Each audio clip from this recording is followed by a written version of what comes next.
What's going on, guys? Michael with MMA Island. I'm here with middleweight, UFC middleweight, Dricus du Plessis. Dricus, man, thanks so much for joining. Really do appreciate it. First question I got for you, man, is how has the past few weeks been since your win? Oh man, it's been what 2 weeks now, and it's just been crazy. I think it finally sunk in a little, but right now, but it's not quite something you just get used to. Getting your first UFC win. My whole career has been one big competition, if you will, one big fight to get this opportunity, and it finally happened. Couldn't have happened in a better way. Yeah, and I want to talk about your knockout, man. I want to talk about your career, but first thing I got to ask you, man, is how do you get your hair to look so good? I want my hair to look like yours, and it looks like yours. How do I get it to look like that? Thank you, man. I have a great hairdresser. That's basically what I can say about that. She Well, does a brilliant job. Palladium hair. South African hairdressers, they've got what it takes. hey, I guess I got to fly down there sometime soon, obviously after coronavirus. But hey, man, you mentioned how you were talking about how you never really were able to let it set in. And now you're saying after 2 weeks, it's kind of set in now. But I remember seeing even before your interviews, even before the fight, you said in interviews that you just can't really let it settle in yet because you just got to get it done with. So how does it feel now that you can just say all this preparation is done with, the fight's over, you won, you're 1-0 in the UFC? How does that feel now to say that? Yeah, right now my biggest celebration is not the fight, to be honest. My biggest celebration is signing with the UFC. That's been a goal of mine my whole career.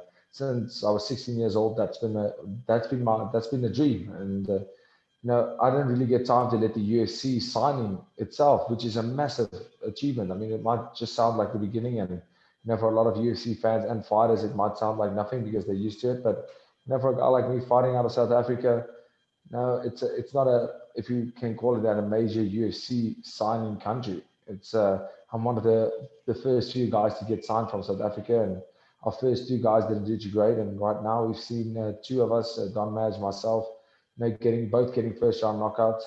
It's a great honor for me, and right now I've just let it all sink in that I signed with the UFC, the biggest organization in the world, and my whole career, all the hard work over the past 10, 11 years has paid off.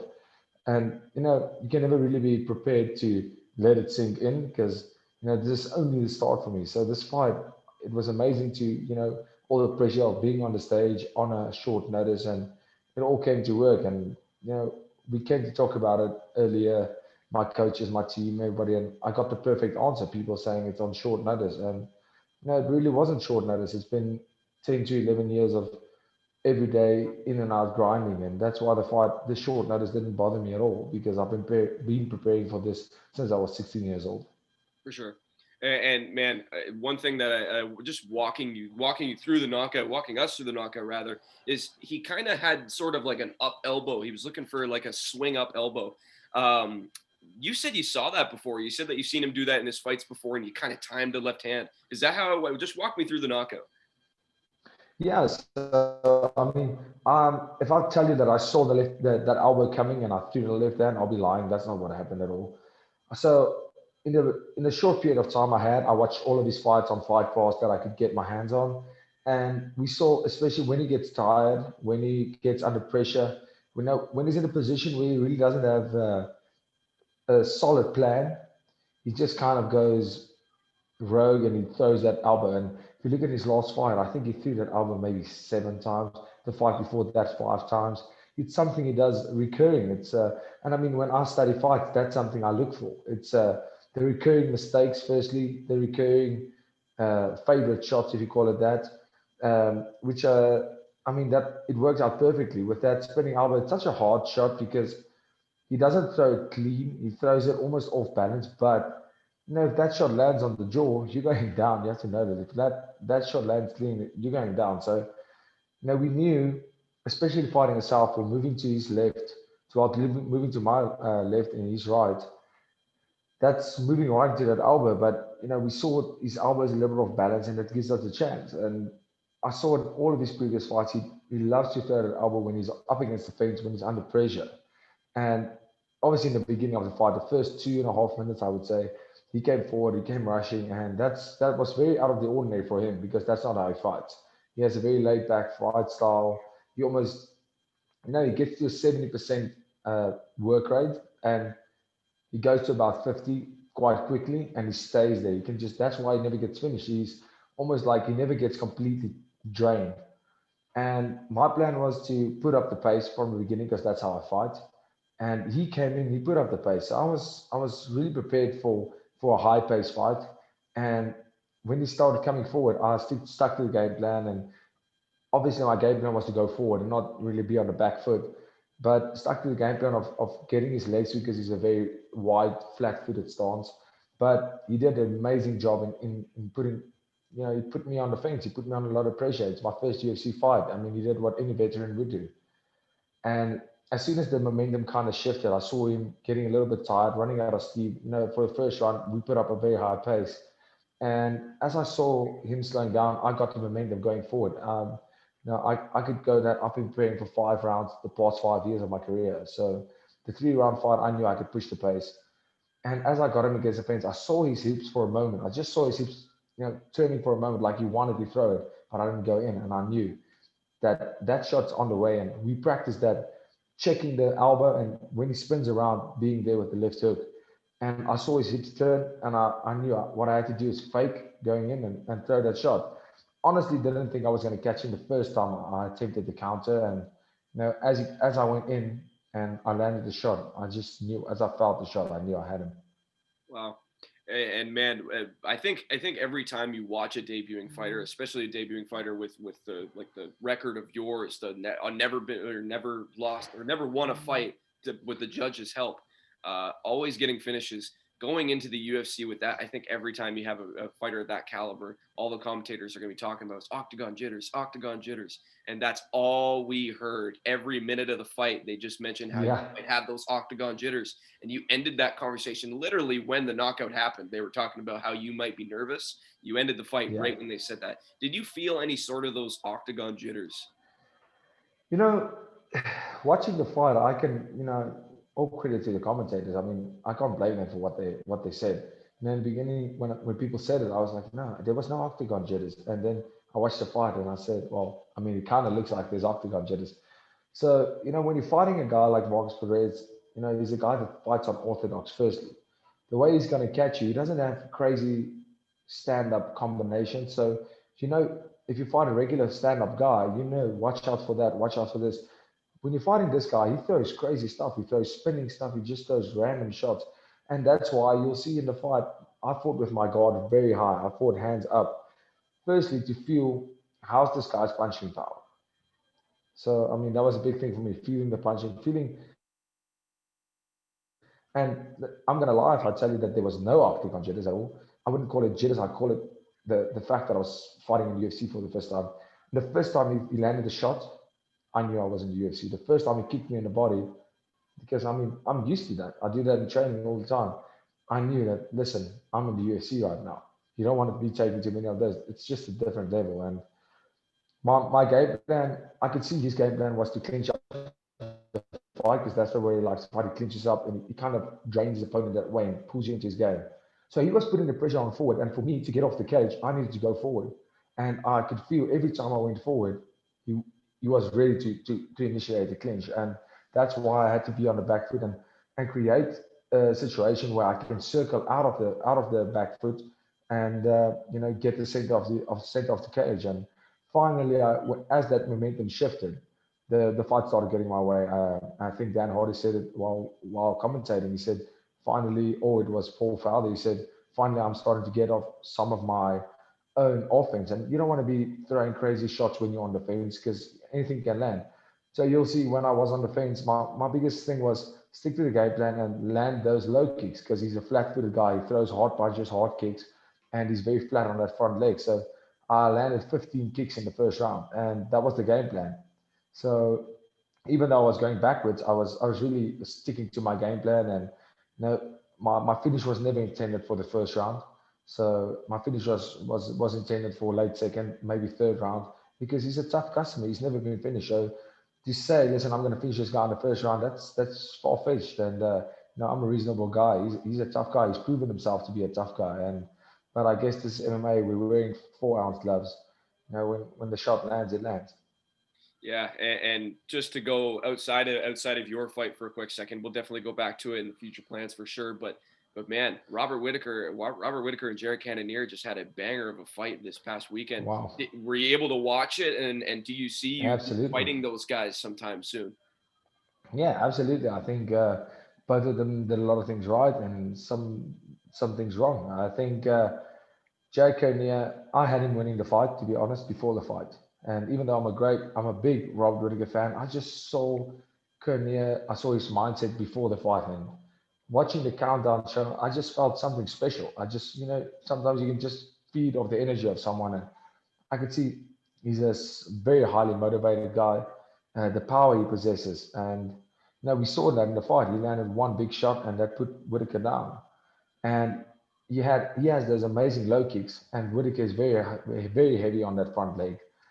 And Robert Whittaker fought a brilliant fight. I think he did great. I don't think he put up the performance to beat Israel yet, but I think Robert Whittaker that fought Darren Till, even to Robert Whittaker that fought Jared Cannonier, is a different guy. He's still getting better. So it'd be an honor for me to fight those guys. And I honestly thought Cannonier was the scarier dude. He's the more powerful guy. And unfortunately, I think game plan and sticking to your game plan is what sold on the night. And Robert Whittaker did a great job at that.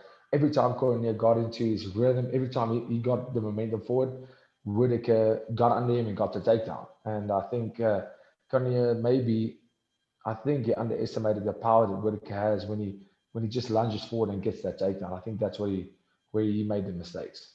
For sure. And to going back to your fight, man, you mentioned that you did feel a little bit of pressure. So on a scale, do you value that more? Do you pinpoint that as more pressure negative or pressure positive? How does that pressure affect you? Do you fuel by it, or just all in all, how does the pressure feel for you? Yeah, yeah. Well, I mean, everybody said we could see you were nervous in the first. Let me tell you the difference between nervous I felt in this fight and the last fight when I defended my title in the EFC. It wasn't that much of a difference. For me, every fight is the most important fight of my life. So, for example, if I lost my last EFC fight, there's no way I would have gotten to the UFC. And every fight up until this point has been the most important fight of my career because I have not been given the opportunity to be in the UFC. So if I lose outside of the UFC, every fight you lose outside of the UFC is a fight is another year you're not going to be in the UFC. So for me, this fight was just as important. I mean, if you lose your debut, immediately you are seen as uh, he was good outside of the UFC, but he's just not on that caliber, especially being from South Africa and not being from a country or a big gym, for example, where people know you're ready for the UFC level when you get in there. It was big for me to prove that point, and I wouldn't say there was any more stress on me, any more nerves on me fighting this fight than there was in my last EFC fights, which was in retrospect a lot smaller than fighting in the UFC, but still the stakes for me was even. I mean, losing your first UFC fight and losing your last outside of UFC fight has the same consequences. For sure. And man, one thing I think everybody wants to ask you is talking about the stare downs at the weigh-ins. Obviously, he's done it before. He did it with you. I heard you comment on it. You said that it's like you view this as a job. You want to be very serious with this, not jokes. And of course, you mentioned you don't like jokes, and he comes out as the Joker. Uh, just all in all, what is your thoughts when he comes up and he's staring in your face, smiling in your face as the Joker? Are you channeling that inner Batman? What's the feeling like?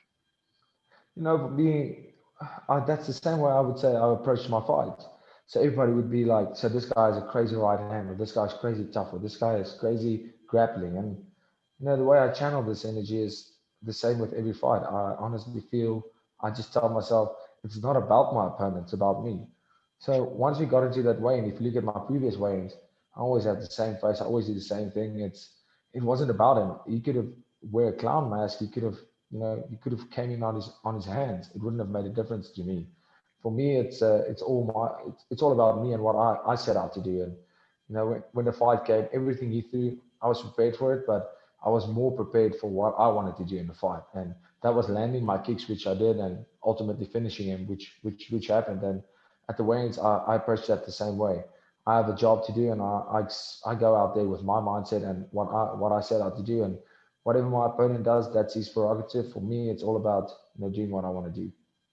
And you mentioned, you touched on this a little bit before, is that you've never went the distance with a win, and like looking at how you get these finishes consistently. Do you go into fights just expecting this happens? And actually, to ask you another question about it, is I've heard people say that they don't look for finishes, and finishes just tend to happen with their power and all that. Can you say you go out and you look for finishes, or do they just come with your power? There's a lot of mixed emotions around that. So some people say you're not looking for finishes. Some people say they just come. If you look for them, they won't come. I honestly don't believe in that. I believe we're going out there to fight, and from the second that bell rings, it's a fight. From that second that bell rings, I go out there, and if I can finish you in the first shot, in the first second, I'm going to do it. If I can finish you in the first, if I have to finish you in the last second, I'm going to do it. The first opportunity I get to finish you, I'm going to take it. And the big problem with that is coming and staying calm, staying collected, and not being over excited to get that finish. And I don't do that. I go out there to fight, and when the finish presents itself from constant pressure. But you better know when I fight, it's I'm looking for the quickest and the fastest way to finish that fight. And as soon as I see that green, if it doesn't come, if the day comes where that finish doesn't present itself, it's going to be one of those things. But for as far as I fight for the way I fight, I believe it's getting there and try to get the job done, getting there and it's a fight at the end of the day. And a lot of people will play for points, and I don't do that. I don't play for points. I play for finishing that fight as soon as possible. And a lot of people respect you for that. And you've made a name for yourself 100% with this win. Made a name for yourself throughout your career. Just your fight speaks for itself. But getting your win in the UFC, that big of a knockout against a tough opponent, who do you have your eyes on now? Because it's got to be a name. Yeah, I mean, I just entered the top 30 from being ranked number 74, which was amazing. A little bit of a jump, And yeah, for sure. yeah, I mean, it's a this is the opportunity. I've always visualized my UFC debut be going like that. I always knew that being from South Africa and not really being in the big gyms, not being I always knew that it's going to come by a short notice, and I always knew it's going to probably be somebody way out of my league on paper. And so I was just glad for this opportunity, and fighting a guy like Perez on the main card was absolute the greatest opportunity I've ever had. And right now, I have a full fight. My first fight's 4 fights, if I'm not mistaken. And for me, getting through these 4 fights, finding my groove in the UFC, finding being calm in the UFC, being building my resume firstly, building my name, and proving myself. Uh, I said trailblazer. I remember I did say I called him out. If that's a fight that happens, great. But that wasn't the fight that wasn't him specifically. Like I said, it's never personal, it's business. For sure. And I just watched the rankings, and he was the top 20 guy, the number 20 guy, and I was like, well, what better place to start than calling his name? And it was never personal. It's just the fact that I'm looking to climb that ladder, and right now I honestly don't feel that I'm entitled to calling out too many people. Right now, I still believe that this fight has proven a lot, where I am and where I can go and what my potential is. And if they want me to prove myself again, that's perfect. If they want me to prove myself for another 4 fights, I'm 26 years old. I'm very young, and I have my prime is still coming. So if the fights they give me, to be honest, is the fights I'll take. It's really about just getting my name out there and just proving that I do belong where I am. And I have a lot of so much trust in the team and the system that we have. And this fight just proves to me that we are on the level of the best in the world. And I want to show the rest of the world that we do belong with the top guys in the world. Yeah, and you mentioned your love for your country. That's something that's been evident every time you run an interview. You mentioned that, and man, it clearly shows you got a kind of a whole country on your back, and going out there and getting wins and representing your country. Does it feel that way, that you had that whole country on your back and you're representing them? Yeah, absolutely. I mean, fighting locally, it's almost like the country is split in half. A lot of times, maybe 70-30, maybe 50-50. because there's a lot of gyms that compete against each other in the pro scene in South Africa. So some people like this guy, some people like this guy. So you always kind of split in the middle. When I went over to fight in the UFC, the whole country immediately backed me. The whole country supported, even the fighters, previous opponents, potential opponents in the future. Everybody just got on board, and the support was massive. And like I said, training out of South Africa, my whole career is based here. My whole career has been built from South Africa. It's a great honor to carry that flag and you know, just giving hope to the people that so many aspiring guys. The sport's grown so much in the past few years in South Africa. Giving hope to guys to say, listen, obviously we are very small and we don't have we have not been in recent times. We have not been in a position where we can just compete with the best in the world, but to show that the systems we are implementing, the way we are doing things, we're doing something right, and that no matter how small or how far the future of the UFC looks, it's always a possibility. Yeah, and you mentioned in your post fight, it was the happiest moment of your life, getting that first win in the UFC.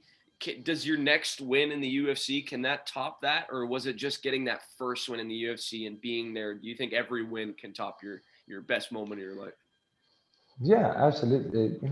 I feel a lot of people made that mistake in their careers, and that was something it's a kind of hard way to think about it because your debut will always be special. My professional debut in the UFC was something special. Your UFC debut is always going to be special, but I think a lot of people make the mistakes where they almost their goal was to get into the UFC. Once they got there, it was, well, I made it to UFC. Whatever happens now is regardless of that.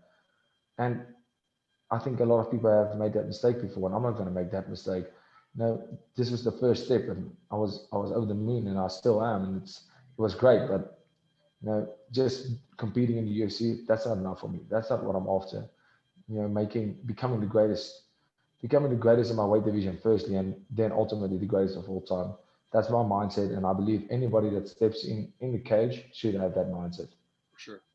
And man, so being in Fight Island, yeah, that's one thing that it's got to be fun to go to Fight Island for that. Uh, being so close, is Fight Island the Fight Island's the only option for you right now, especially with COVID going on? Or is there any chance we see you in Vegas? Yeah, well, Fight Island is the only option for me right now because for me to fight in Vegas, I need visas, all that stuff, and with the COVID, everything traveling is hard. Out of South Africa, we only just got some travel restrictions lifted, and right now, obviously, a lot of things closing down again. Yeah. So, hopefully early next year, that's what I'm eyeing. There probably won't be a spot available before the end of the year. I really have loved to fight before the end of the year, but it's just not a possibility right now. So Yeah. hopefully early within January, February of next year, I can be back in there and So performing again. all in all, how was the Fight Island experience? Was it something you enjoyed, or was it just like a lot of pressure, or what? How was it for you? Yeah, I mean, it just made me feel everything was worth it. It made me feel like all the hard work has paid off right now. And it was so great. The hospitality was insane. It just felt like the only thing I needed to concentrate on was firstly making weight, secondly putting on the best performance of my life, and they made it so easy. The UFC, the W Hotel, Abu Dhabi, the whole reception, everything it was incredible. Literally, the only thing I had to worry about was making weight and putting up a great performance, and they made it so easy. It was incredible. Wow. So the COVID testing thing, I've always wanted to ask a fighter this. How many times are you tested, and is it just like every day? Just what is that whole like the bring up to the fight, getting tested all the time? What is that like, and how does it go? In the beginning, I was tested 3 times before I left South Africa. I got there at night. I probably landed around midnight. I got to the hotel. They tested us. 48 hours later, tested again. 48 hours later, tested again. Just before the fight, tested again. It was. We got tested a lot. So I'm pretty positive we're good. And in the beginning, it was all pretty new to me. It was not something I've experienced before. And I mean, after the third test, fourth test, you're just like, this is the way things are going. These kind of times you have to get used to that. So one thing I found pretty funny is I wasn't surprised that you were the guy on the "if you don't know now you know" for Dana White. But what I was surprised about was Dricus du Plessis is how he said it. Dana White. Uh, Yeah, uh, I think I got it right, right? Dricus du Plessis. That's correct. That is perfect. Oh, let So, me so need to what go Dricus did du Dana Plessis. White That makes it butcher it English. worse than anybody you've seen? Oh, well, I mean, I was like, Dana White mentioned me. That's the coolest thing ever. And, Yeah. well, he did butcher my name, but it was okay. Hopefully, well, if he didn't know, now he knows. And hopefully next time he gets it. What there's got to be one you can remember that's just the worst you've ever seen. What's at the top of the list for you? Well, I mean, when I got to the hotel, everybody, well, when I went for the media stuff, everybody called me Driscus. And I was just like, well, I've heard weird pronunciations, but Driscus, there's no S. There's not an S. The S is only at the end of my name, so I don't know where they get it. And I saw on the forms, the first person to write my name down, I guess it was from the hotel, I don't know, wrote Drisc. And that's why everybody kept calling me Driscus. And I'm like, how do you get Driscus? It doesn't make sense. There's no S. So, I mean, for the first probably 5 days of my experience in Fight Island, my name was Driscus. And I just thought it was a pronunciation until I saw it on a form, the way they spelled my name. And I was like, oh, this is where the confusion comes in. They spelled my name completely wrong. Hilarious, man. Well, honestly, I appreciate you taking the time to talk with me. You're one of the names in the division I think people got to look out for, because coming in with all finishes, that's definitely something that people should, in the middleweight division, and the fans should just be looking for you for. But man, I'm gonna ask you this: when are you expecting to be in Octagon next? You said January, February. January, February. Well, early next year, as soon as possible, to be honest. As soon as possible. As soon as it's a possibility for me to fight again, we can get visa sorted, COVID, all that. If everything happens the way it should, as soon as possible, I want to get back in there. Definitely. All right, man. Well, I'm going to let you go. I just want to end up with one last question for you that I love to end off with, especially with a fighter of your caliber. What can people who haven't seen you fight yet, what can they expect to see when Dricus du Plessis steps in the octagon? A finish. A Most finish. definitely a finish. A finish, whether it comes by knockout, whether it comes by TKO, ground and pound, submissions. I have it all. I have 9 submissions. I have 6 knockouts and TKOs. I'm looking for that finish. And if the fight has to go to decision, if that's a possibility, it's got to be a cracker. That's all it's about for me. It's going out there and leaving it in the judge's hands. It's just not for me. I don't trust anybody else with my career but myself. For sure, man. Well, like I said, man, I appreciate you taking the time with me, and we're looking forward to seeing you fight again. Only a pleasure, man. Thanks for having me. For sure.